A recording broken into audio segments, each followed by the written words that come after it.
Friends, I am doctor Pankaj. और आज इस वीडियो में हम डिस्कस करेंगे अपनी कुछ यूट्यूब के जो इम्पोर्टेंट कमेंट्स हैं। अच्छा, ये वीडियो शुरू करने से पहले मैं बताना चाहता हूँ कि हमारा एक नया यूट्यूब चैनल है जिसका नाम कि टोटल हेल्थ है। अगर आप चाहें तो इस चैनल को सब्सक्राइब कर सकते हैं फॉर हेल्थ रिलेटेड टॉपिक्स। तो एक्चुअली हम जो हेल्थ के जो इश्यूज़ हैं उनको लेके जो वीडियो चैनल जो वीडियोज़ हैं उनको अब इस डिफरेंट चैनल पे डालते हैं। और एक और इम्पोर्टेंट बात है कि हमारा जो फेसबुक ग्रुप है नीट यूजी गुरु के नाम से, आप चाहें तो उसको भी ज्वाइन कर सकते हैं for latest NCERT based MCQs. देखिए, इस ग्रुप की खास बात क्या है जो मैं आपको बता दूं कि एक तो इस पर कोई ऐड नहीं रहता है, और दूसरा यहाँ जो एमसीक्यूज़ है ना, एक्सक्लूसिवली एनसीईआरटी से ही लिए गए एमसीक्यूज़ हैं, बिल्कुल भी बाहर के एमसीक्यूज़ नहीं है। और अगर आप ये इस ग्रुप को स्टार्ट किए लगभग 2 साल हो चुके हैं, और अगर आप इसमें सारे एमसीक्यूज़ को नीचे तक स्क्रॉल करेंगे तो सबके आंसर भी साथ में दिए हैं, तो बड़ी आसानी से आपके ना एनसीईआरटी के जो एमसीक्यूज़ हैं वो कवर हो जाएंगे इसमें। तो देखिए, चलते हैं देखते हैं पहला क्वेश्चन क्या है। पहला क्वेश्चन है, sir if I get PGI Rohtak from all India quota will I पे बॉन्ड? बिल्कुल। अगर आप ऑल इंडिया कोटा से लें या स्टेट कोटा से लें, जो पीजीआई रोहतक जो है वहाँ पे एक बॉन्ड है और वो बॉन्ड आपको साइन करना पड़ेगा। और देखिए, आपको कोई भी डाउट होता है ना बॉन्ड से रिलेटेड लेके, तो एक वेबसाइट है जो कि mcc.nic.in के नाम से है, जो कि ये काउंसलिंग वाली वेबसाइट है। इस पे जब आप जाएंगे तो इस पे एक पेज खुलेगा जिसमें लिखा होगा पार्टिसिपेटिंग कॉलेजेस। वहाँ पे कॉलेजेस का एक ऑप्शन रहता है, उस ऑप्शन को क्लिक कीजिए, आपके सामने सारे कॉलेजेस खुल के आ जाएंगे और आप उसमें किसी भी कॉलेज के बारे में बॉन्ड हो या कोई भी अदर इन्फॉर्मेशन हो वो वहाँ से ले सकते हो। एमपी में 503 पर एमबीबीएस मिलेगा क्या? देखिए, एमपी इस चीज़ को तो देखना पड़ेगा, पर देखिए, जो आपको इतना डाउट रहता है मिलेगा नहीं मिलेगा, आप सबसे ज़रूरी चीज़ क्या है कि आप ना काउंसलिंग अटेंड कीजिए। काउंसलिंग में सारी चॉइस अब तो ऑनलाइन होती है, तो सारी चॉइस फिल कर दीजिए। अगर मिला तो मिला, और नहीं मिला तो फिर आपको पता ही है क्या है, फिर तो या तो आप ड्रॉप दीजिए या फिर कोई और दूसरा कोर्स ज्वाइन कीजिए जो कि 503 रैंक पे आपको अवेलेबल हो, पर आप अपने चॉइसेस सारे भर दीजिएगा। नेक्स्ट है, hello sir, if we join private hospital after MBBS then there will be option given to join in any particular department और we have to work in any department set by hospital? देखिए, ये ज़्यादातर cases में क्या होता है कि suppose करो, अगर आप जब आप प्राइवेट हॉस्पिटल ज्वाइन करते हो तो जनरली होता क्या है कि वो लोग अपने हिसाब से ही आपको डिपार्टमेंट देते हैं। बट आप जब इंटरव्यू दोगे, जब ज्वाइनिंग के टाइम पे जाओगे, तो आप उनसे रिक्वेस्ट कर सकते हो, उनको बोल सकते हो कि सर मैं पर्टिकुलर डिपार्टमेंट में काम करना चाहता हूँ। जैसे अगर आपका मन करता है कि आप ऑर्थोपेडिक्स में काम करना चाहते हैं, तो आप उनसे बोल दो कि सर मुझे ऑर्थो में जेआरशिप दे दीजिए। तो कभी कभी क्या होगा कि वो जो ऑर्थो में आपको एज अ जेआर अपॉइंट कर देंगे, और वहाँ जो जेआर होगा कुछ उसको किसी और डिपार्टमेंट में शिफ्ट कर देंगे। अगर आपको गायनी में करनी है तो आप गायनी में ले लो, तो उस हिसाब से ना आप उनसे बोल सकते हो। पर जनरली जो प्राइवेट हॉस्पिटल्स होते हैं वो जेआर अपने हिसाब से अपॉइंट करते हैं most of the time. But अगर आप रिक्वेस्ट करोगे तो वो आपकी बात मान भी लेते हैं। सर मैं बिहार से हूँ, और क्या मुझे बिहार के नीचे के कॉलेज से एमबीबीएस करना चाहिए या आसाम के टॉप जैसे कि गुवाहाटी या आसाम मेडिकल कॉलेज? मुझे ऐसे ही कॉलेज मिल सकता है? देखिए, बहुत ही डिफ़िकल्ट क्वेश्चन है, क्योंकि है क्या कि बिहार के जो कॉलेजेस हैं, इवन बिहार के नीचे के कॉलेज छोड़िए, जो बिहार के जो अच्छे कॉलेज हैं जिसमें आप पीएमसीएच लेते हो, पटना मेडिकल कॉलेज हो गया, या आपका दूसरा नालंदा मेडिकल कॉलेज हो गया। हाँ, एम्स पटना की बात अलग है, आईजीएमएस की बात अलग है, बट जो गुवाहाटी मेडिकल कॉलेज है वो पटना मेडिकल कॉलेज से भी काफ़ी ज़्यादा अच्छा है। ठीक है, मतलब बिहार का कोई भी स्टेट का कॉलेज, पटना एम्स की बात नहीं कर रहा मैं, आईजीएमएस की बात नहीं कर रहा हूँ, उसके अलावा जितने भी बिहार के कॉलेज हैं, गुवाहाटी मेडिकल कॉलेज और असम मेडिकल कॉलेज उन सब कॉलेजेस से बेटर है हर मामले में। ठीक है, क्योंकि वहाँ पे एकेडमिक ज़्यादा अच्छा है, थोड़ा स्ट्रिक्ट है बिहार में। और क्योंकि वहाँ का एनवायरनमेंट ही अलग है, मैंने वहाँ से पढ़ाई की आसाम से, इसलिए मैं जानता हूँ। पर अब आपके साथ दिक्कत क्या है इसमें, सबसे इंपॉर्टेंट चीज़ है कि आपको सेटल कहाँ करना है। क्योंकि अगर आप बिहार में रहना चाहते हैं, बिहार के हैं तो ऑब्वियसली बिहार में रहना चाहेंगे, तो उस केस में क्या है कि अगर आप आसाम में जाएंगे तो आपको बॉन्ड साइन करना पड़ेगा, हो सकता है 1-2 साल आपको वहाँ रहना पड़े। और बिहार में अगर रहेंगे तो फिर तो कोई दिक्कत ही नहीं, बिहार के बिहार में रह जाओगे। तो अगर आपका प्लान है बिहार में सेटल करने का, तो मैं बोलूँगा कि बिहार से एमबीबीएस कर लो, कोई बड़ी बात नहीं है। हाँ, जब आप पोस्ट ग्रेजुएशन का टाइम आएगा, जब पीजी का टाइम आएगा, पीजी आप अगर चाहो, अगर अच्छी रैंक आ जाए तो बिहार के बाहर से भी कर सकते हो, कोई इशू नहीं है। पीजी की बात डिफरेंट हो जाती है, पर एमबीबीएस आप कहीं से भी कर लो, बहुत ज़्यादा फर्क नहीं पड़ता है मेरे ख्याल से। बट एक जो ओवरऑल जो किसी का जो ग्रूमिंग होती है, जैसे मुझे जब इंग्लिश नहीं आती थी, बहुत दिक्कत होती, तो आसाम में जाने से मेरी ग्रूमिंग मेरी बेटर हुई, ऐसा मुझे लगता है। क्योंकि आसाम में मेरे पास ऑप्शन ही नहीं था हिंदी बोलने का, मुझे इंग्लिश बोलनी ही पड़ती थी, तो वहाँ पे ग्रूमिंग बहुत अच्छी हो गई। और इसका मतलब ये नहीं है कि आप बिहार में रह के सब नहीं कर पाओगे, बिहार में भी ग्रूमिंग हो ही जाएगी आपकी। बट यहाँ बिहार का प्लस पॉइंट आपके लिए है क्योंकि आप बिहार से हो, तो आप हो सकता है अगर चाहो तो बिहार से एमबीबीएस कर सकते हो, उसमें आपको बॉन्ड वॉन्ड साइन नहीं करना पड़ेगा, दिक्कत नहीं आएगी। सर अगर कोई यूपी से है तो क्या वो ऑल इंडिया कोटा काउंसलिंग में यूपी के कॉलेज फिल कर सकता है? बिल्कुल कर सकता है, इसमें तो कोई डाउट ही नहीं है, आप आराम से कीजिए। सर मुझे अपने अपने इंटरेस्ट नहीं जान पा रहा हूँ कि यूपीएससी की प्रिपरेशन करूँ या नीट की। देखिए बड़ा ही डिफिकल्ट क्वेश्चन है। सबसे पहले आपको ये बताना पड़ेगा आप हैं किस क्लास में, आप 11th में हैं, 12th में हैं। अगर आप 11 आप बोल रहे हो नीट की तैयारी करनी हो यूपीएससी की तैयारी, भाई ये तो दोनों डिफरेंट चीज़ होगी ना। अब और आपको नीट यूजी की तैयारी करनी है या नीट पीजी की, ये भी आपको बताना होगा। तो सर सपोज करो मान के चलते हैं कि आप 11th या 12th क्लास में हैं। तो देखिए अगर आप 11th या 12th क्लास में तो आपको यूपीएससी की तैयारी अभी कैसे करोगे? पहले तो आपको अंडर ग्रेजुएशन करना पड़ेगा। अंडर ग्रेजुएशन मतलब कि BA, BCom, BSc, MBBS, BDS, कुछ तो अंडर ग्रेजुएट कोर्स करना ही होगा। तो अगर आप इंटरमीडिएट में हैं 11th 12th में, तो मैं बोलूँगा आप नीट की तैयारी कर लो, उसके बाद एमबीबीएस निकाल लो। ठीक है, एमबीबीएस निकाल लो या बीए, एमएस या बीडीएस जो कोर्स करो वो कर लो, और उसके बाद उसके साथ साथ आप अपनी यूपीएससी की तैयारी कर सकते हो। या अगर आप नीट में नहीं जाना चाहते तो आप बीएससी ज्वाइन कर सकते हो या बीकॉम ज्वाइन कर सकते हो, कोई भी कोर्स जो आपको अच्छा लगता है। बट यह कि जब तक आप अंडर ग्रेजुएशन नहीं करोगे आप यूपीएससी के लिए एलिजिबल नहीं हो पाओगे। मेडिकल कॉलेज में क्या माइग्रेशन ट्रांसफ़र होता है एक मेडिकल कॉलेज से अनदर मेडिकल कॉलेज में, state to state, due language and food problem, north India south India very difficult? Okay, तो इनका बोलना है कि ये पूछना चाहते हैं कि भाई एक मेडिकल कॉलेज से क्या दूसरे मेडिकल कॉलेज में ट्रांसफ़र हो सकता है? मतलब कि किसी बच्चे ने एक पर्टिकुलर मेडिकल कॉलेज में, सपोज करो किसी बच्चे ने तमिलनाडु में एडमिशन ले लिया और बच्चा है वो यूपी का, अब क्या उसका यूपी के किसी मेडिकल कॉलेज में ट्रांसफ़र हो सकता है? तो देखिए ये हो सकता है, बट ये बहुत ही डिफ़िकल्ट प्रोसेस है।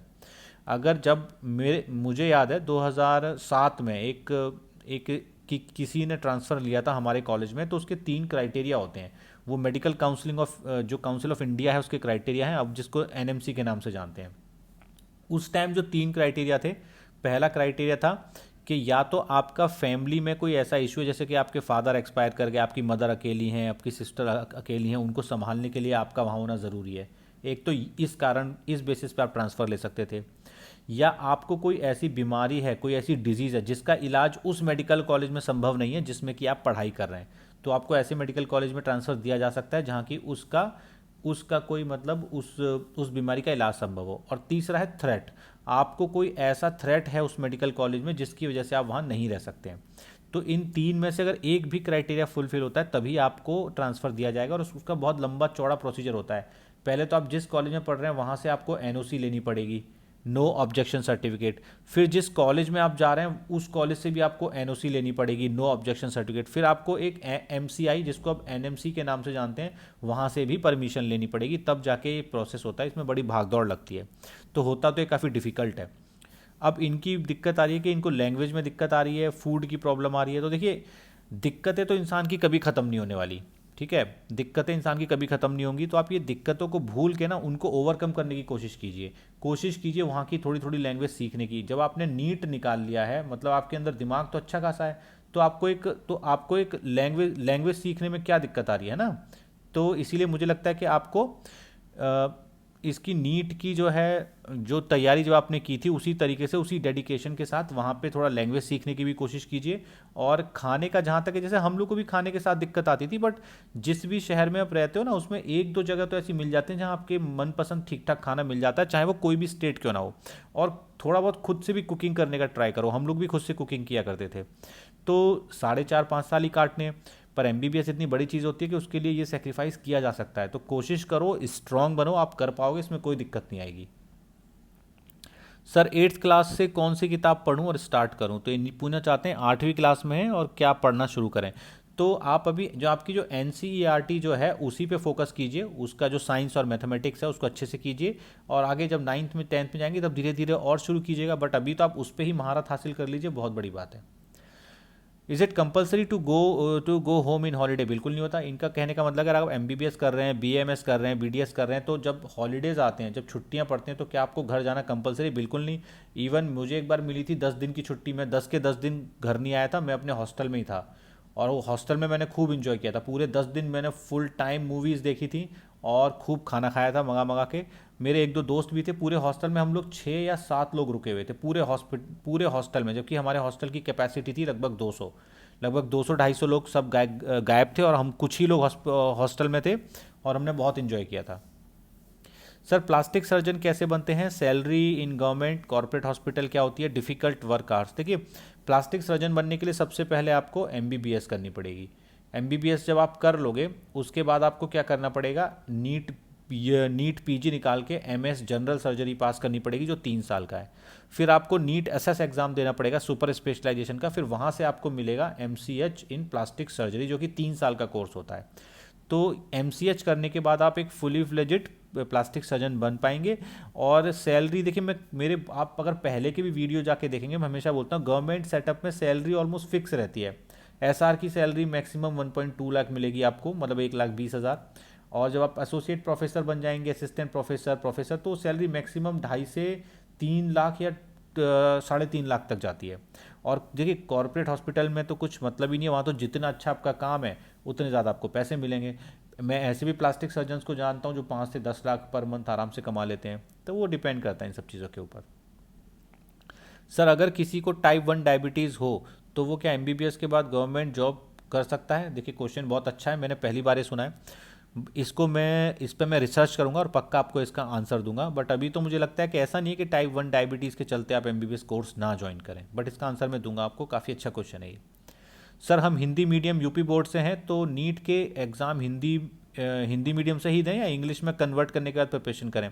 देखिए अगर आप हिंदी से इंग्लिश में कन्वर्ट करेंगे तो काफ़ी टाइम तो आपको ये कन्वर्ट करने में ही चला जाएगा, 1-2 साल।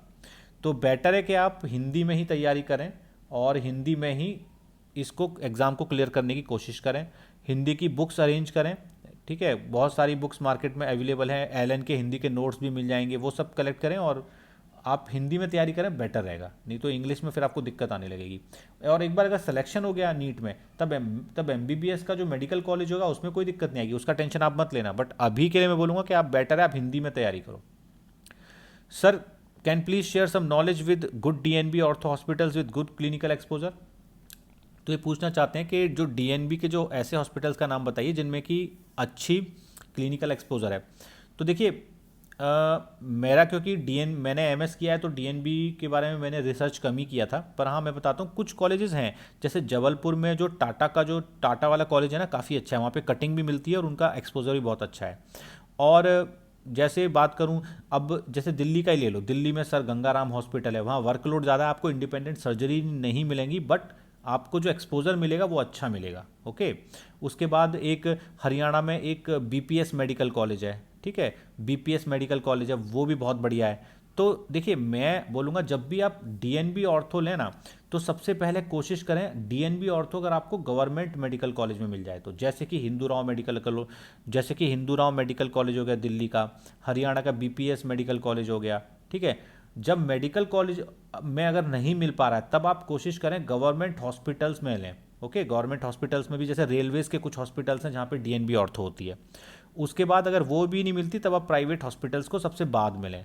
और इसका एक और अच्छा ट्रिक देता हूँ, आप ना हर साल ना जो एमसीसी की जो वेबसाइट होती है उस पर काउंसलिंग का रिजल्ट आता है रैंक वाइज, उसको एक बार स्टडी कीजिए। उसमें जो स्टूडेंट्स जिस सीक्वेंस में एमएस या डीएनबी ऑर्थो उठाते हैं ना, वो सीक्वेंस ऑलमोस्ट ऑलवेज करेक्ट होता है, क्योंकि वो भेड़ चाल होती है, भेड़ हमेशा सही चाल में चलती है। तो मैं भी अपने टाइम पे जब पीजी उठा रहा था तो यही देखता था कि लोग किस तरीके से कॉलेजेस को पिक कर रहे हैं प्रीवियस 2 से 3 साल के अंदर, वो सारे के सारे रिजल्ट आपको एमसीसी की साइट पे मिल जाएंगे, तो उससे एक रफ आइडिया लग जाता है कि कौन सा कॉलेज कैसा है।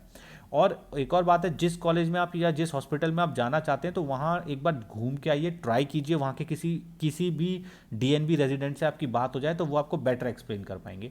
बट एक रफ आइडिया ये, पहले आप मेडिकल कॉलेज प्रेफर कीजिए, फिर आप गवर्नमेंट हॉस्पिटल जैसे कि रेलवेज़ के हॉस्पिटल होते हैं, ईएसआई हॉस्पिटल्स होते हैं, और बाद में प्राइवेट हॉस्पिटल्स।